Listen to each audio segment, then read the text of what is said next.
Hello everyone, in this video I'm going to show you how to solve this problem that you can see on the screen. As you can see, the PCG points are not stepping to the ground, and here they are under the ground. So the trees are not spawning where they should. First I thought the problem is in the spline sampler. I accidentally renamed it when I was trying to debug,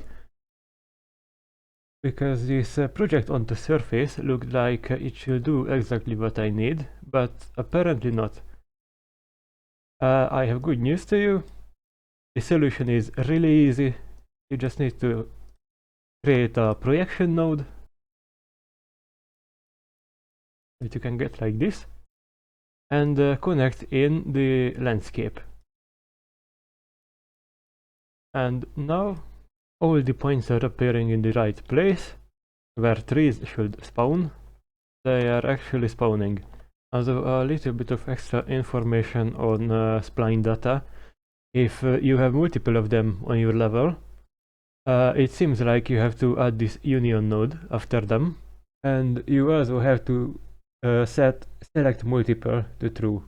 The PCG will actually look for all of them and not just only one. I hope this video was able to help you. If you liked it, you know what to do. If you don't, also. If you would like to see more videos, then please subscribe to the channel. Have a good day. Bye.